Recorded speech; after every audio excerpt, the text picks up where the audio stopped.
E aí, pessoal, tudo bem? Então vamos para o PET dessa semana, PET 2, semana 3, segundo ano, saindo da caverna. Então vamos lá. Uma das concepções mais conhecidas de Platão é a chamada teoria das ideias, ou das formas. Então, através dessa teoria, o filósofo tentou oferecer uma explicação para uma série de questões metafísicas, cosmológicas, políticas e epistemológicas. Questões como o que é a realidade? Como podemos conhecer a realidade? Como o mundo que observamos surgiu? Quem deveria governar a sociedade? Então, a teoria das ideias está no centro das respostas de Platão. Então, para essas questões, a alegoria ou mito da caverna, que vamos conhecer em seguida, é uma maneira que o filósofo encontrou de explicar através de uma metáfora estas teorias. Vamos lá. No livro A República, Platão conta uma alegoria para ilustrar vários aspectos de seu pensamento. Ele convida seu leitor a imaginar uma caverna na qual se encontram várias pessoas amarradas desde sua infância, de tal forma que são incapazes de ver outra coisa senão o fundo dessa caverna. Elas são incapazes de se virar e olhar em direção à saída e ver a luz do dia e as coisas que existem no exterior. A única coisa que viram desde seu nascimento são sombras de animais, pessoas e objetos projetadas por uma fogueira na entrada da caverna. Comparando a situação com o cinema moderno, podemos dizer que é como se os prisioneiros de Platão vivessem acorrentados a um cinema que projeta constantemente sons e imagens ao longo de todas as suas vidas. Então, nesse ponto, o Platão pergunta para esses prisioneiros: o que é a realidade? Como jamais viram outra coisa, assumem que a realidade são aquelas sombras projetadas no fundo da caverna e conversam sobre essas sombras como se elas fossem seres reais. Não tendo outra fonte de informação, não tem como saber que essas sombras são apenas cópias imperfeitas da realidade. Continuando sua alegoria, Platão nos pergunta o que aconteceria se um dos prisioneiros tivesse, depois de muito tempo, a oportunidade de se libertar e poder observar a verdadeira realidade. Segundo Platão, de início essa pessoa nem sequer seria capaz de enxergar, já que a luz do exterior da caverna ofuscaria sua visão. Porém, na medida em que se acostumasse, perceberia que o que viu até então eram apenas sombras da realidade. Então, essa pessoa perceberia também que até então havia vivido em um mundo ilusório e apenas agora descobriu o que é real. Por fim, pergunta: o que aconteceria se este homem retornasse à caverna e contasse aos seus antigos companheiros o que descobriu? Será que acreditariam nele? O julgariam louco e o matariam? Platão acreditava que a segunda opção é a mais provável que a primeira. Pessoas que viveram toda uma vida vendo sombras, sem dúvida nenhuma, se recusariam a pensar na possibilidade de que, tudo isso fosse real.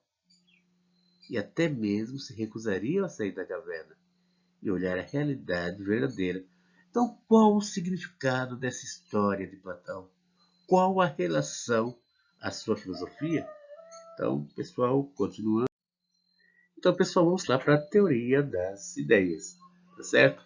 Para conhecer a relação entre a filosofia de Platão e o mito da caverna, é necessário conhecer em mais detalhes a teoria das ideias, mundo das ideias e mundo sensível. Platão concebia a realidade de maneira dualista. O dualista é aquele que acredita haver algo a mais do que uma realidade material. Acredita que, além do mundo que observamos, através de nossos 5 sentidos, ao mundo constituído de coisas não observáveis. Por exemplo, há pessoas que acreditam, o osso, como no caso do Platão, ele afirma que além do corpo, possuímos uma alma. O corpo é material, já a alma, não. Isso seria uma concepção dualista do ser humano. Meu cachorro aqui está meio estressado. Geralmente, assim, quando eu vou gravar um vídeo, ele gosta de participar. Vamos lá, então, pessoal, no caso de Platão, ele era dualista em 2 aspectos. Acreditava que o ser humano é constituído de corpo e alma e que o mundo é constituído de 2 realidades: os objetos particulares e as ideias. Vamos chamar essas realidades distintas de mundo das ideias e mundo sensível. O primeiro, naturalmente, porque é composto de ideias, e o segundo, porque conhecemos os objetos particulares através da sensação. Ou seja, conhecemos esses objetos através da visão, paladar, olfato, audição ou tato. Esses objetos de sensação são materiais, mutáveis e imperfeitos. Tudo aquilo que observamos é composto de matéria, faz parte do mundo físico. Por essa razão, está sujeito à mudança. Tome, por exemplo, um cachorro particular. Particular quando eu falo que é um cachorro daquele objeto que nós conhecemos. Com o tempo, o cachorro vai envelhecendo e deixará de existir. Como esse cachorro aqui mesmo que está latindo, a pantera. Vai deixar de existir. A matéria que antes o constituía passará a fazer parte do corpo de outra coisa. Os objetos da sensação também são imperfeitos. É bastante simples de compreendermos isso. Tome, por exemplo, o círculo. Temos um conceito de círculo, uma ideia de círculo, porém, ao desenharmos esse círculo na areia da praia, não sairá perfeito. Então, toda a realidade material carrega consigo essa imperfeição, em maior ou menor grau. Já as ideias têm características opostas às características dos objetos particulares. Por quê? Elas são imateriais, imutáveis e perfeitas. Continuemos, então, com o exemplo da ideia de cachorro. A ideia de cachorro, não o cachorro particular, mas a ideia de cachorro, ela é imaterial, é imutável e perfeita, pensava Platão. Concebemos uma ideia como algo mental. A ideia de cachorro, por exemplo, pensamos estar na nossa mente e não latindo por aí. Cachorros particulares, que vem a ser o meu cachorro, o cachorro do vizinho, existe na realidade, não apenas em nossas mentes. Mas a ideia geral do cachorro está presente apenas em nossa mente. Platão pensava de maneira diferente, como veremos em seguida, mas vamos continuar falando por enquanto da ideia como algo mental. Sendo assim, não é difícil de aceitar que uma ideia seja imaterial. Como imaginar que a ideia que tenho de cachorro seja feita de matéria? Ela faz parte da nossa mente, que não pode ser feita de matéria. Que combinação de átomos, por exemplo, formaria a ideia de cachorro? Da mesma forma, ideias são perfeitas, segundo Platão. Tomemos como exemplo a ideia do círculo. Ele não tem nenhuma imperfeição. Ao contrário, o círculo que desenhamos por aí, que nunca será perfeito. Então é isso, vamos supor, se eu penso no círculo, segundo Platão, essa ideia minha é perfeita. A maneira como eu vejo, a maneira como eu concebo o círculo na minha mente, ela é perfeita. Entende? Ele não é mutável, hipótese alguma. É algo, a perfeição, porque para Platão, a perfeição está nas ideias. Inclusive, tem uma teoria dele muito interessante que eu quero falar para vocês, que é da reminiscência. Mas continuamos. É, da mesma forma, ideias são perfeitas, como nós falamos aqui em relação à ideia do círculo, ela não tem nenhuma imperfeição. Ao contrário, um círculo que desenhamos, porém que às vezes também uns garranchos meio torto, tudo bem. Por fim, ideias são imutáveis. Por exemplo, nossa ideia de círculo é a mesma da de Euclides. 2 mais 2 somam 4. O mesmo que pensavam os gregos. Alguém pode dizer que tem a ideia de um círculo quadrado? Nesse caso, Platão diria que a pessoa em questão não tem uma ideia verdadeira do que é o círculo, já que o círculo realmente não muda. é igual para todos em qualquer época, tá certo? Vamos lá. Segundo Platão, tudo é uma cópia das ideias. Então, qual a relação que as coisas mantêm com as ideias? O que veio antes? As coisas ou as ideias? Se a gente for responder a partir da nossa forma de pensar comum, que considera ideias como algo mental, as coisas vieram primeiro e em seguida formamos ideias a partir delas. Então, em relação à ideia de cachorro, por exemplo, não nascemos com qualquer ideia de cachorro. Acontece que, ao vermos vários cachorros, vamos percebendo que todos são semelhantes. Notamos o que tem de semelhante e assim formamos uma ideia do que é um cachorro. Agora, para Platão, o que ele pensava? Para Platão, as ideias não são ideias mentais, não são coisas que estão na nossa cabeça, não são coisas que estão na cabeça das pessoas. Além disso, também não são formadas a partir da observação de objetos particulares. O que é talvez o ponto mais polêmico. Existe antes dos objetos particulares. Então, o que acontece? Platão está dizendo que a ideia de cachorro existe antes do próprio cachorro. Mas você pode perguntar, mas como assim? Para entendermos isso, é importante conhecer a cosmologia platônica, a forma como ele concebia a origem do cosmos, do mundo como um todo. Segundo o autor, tudo que podemos perceber à nossa volta foi criada por um ser que ele chama de demiurgo. E este fez todas as coisas a partir de um modelo, uma forma, uma ideia já existente. Por exemplo, ele contemplou a ideia de cachorro e a partir disso criou cachorros particulares. Contemplou a ideia de beleza e a partir disso criou diferentes objetos nos quais essa ideia está presente. Um exemplo, esse ser aí, Demiurgo, segundo Platão, pensou em algo. Um exemplo, aí pensou em algo, achou bom e a partir daí criou. Por exemplo, pensou num cachorro, algo assim que parecia um cachorro. Aí criou e demos o nome de cachorro, mas só que não existia. Então, as ideias, como vocês estão vendo aí, Platão coloca que elas vêm primeiro do que as coisas. Veio a ideia primeiro e depois veio as coisas.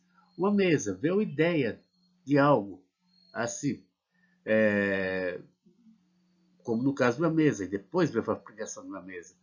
Então, para Platão é isso, as ideias vêm antes, os objetos vêm depois. Então, para Platão, o mundo de objetos que vemos à nossa volta é uma cópia de ideias, tá certo? Que já existiam e sempre existiram. Lembramos que as ideias são imutáveis. Disso decorre que elas não têm nascimento nem fim, mas sempre existiram. Podemos imaginar que todo esse processo é da seguinte forma.